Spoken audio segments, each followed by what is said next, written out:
Let's see. I don't even know where to start. I was coming from a modeling job. It was an ex-boyfriend of mine. You never think that stuff's going to happen to you. Well, the first time I was sexually assaulted, I was 5.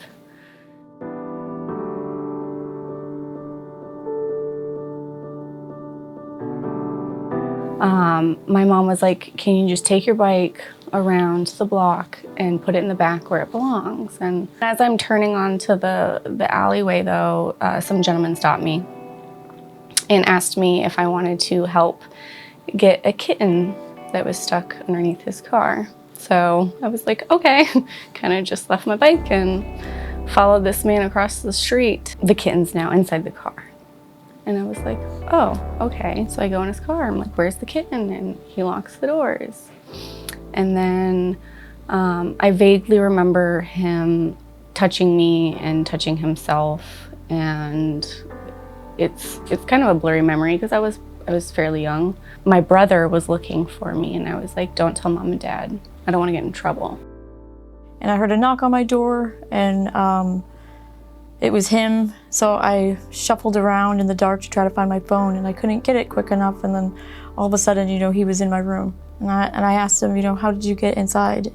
And he said, you let me in. I was like, I didn't let you in. And then he just jumped, right on top of me. When I say no, it means no. And when I'm using my safe word, it means it's my safe word, that I'm uncomfortable. And he didn't listen. I had found out earlier in the night from the way that he was behaving that he was definitely on drugs. And, he made me fear that he could kill me, because he's out of control. I didn't want to fight back at first for fear that, I didn't know if I could get out. So I almost just wanted to let him and just get it over with.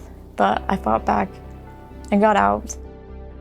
You're just going home, And I went in to get some ice cream, and apparently somebody was in the parking lot. He had one too many to drink, and he followed me to my development, which was right around the corner. And I never made it past my gate. It was quite scary, when you're faced with, am I going to be here in a minute? But I'm still here.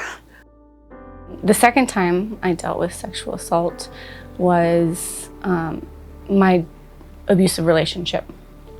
I don't think people understand that you can still be sexually assaulted and raped while you're in a relationship, because there was many times where he would get angry with me or get abusive with me if I didn't have sex with him when he wanted it.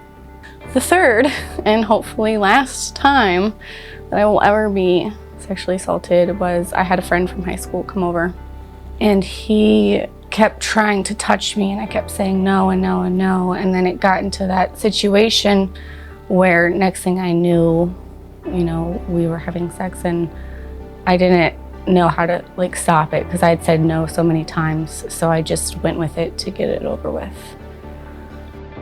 I've been assaulted many times and had a lot of abusers as boyfriends, or just men in my life, and you start to think that it's you, that you're probably the problem, and that, he's maybe not an abuser and I'm just crazy, or,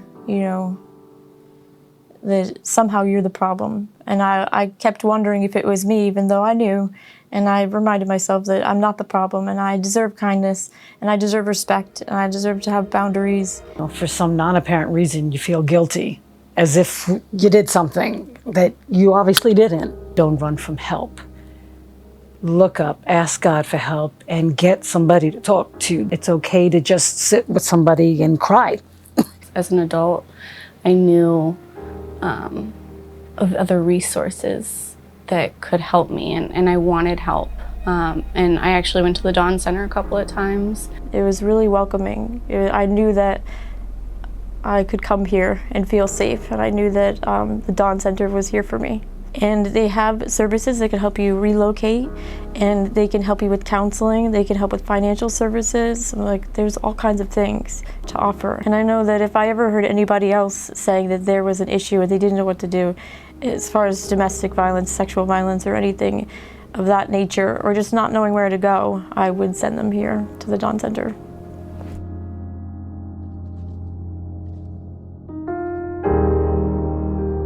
There's always a way out. There's sunshine after rain every time.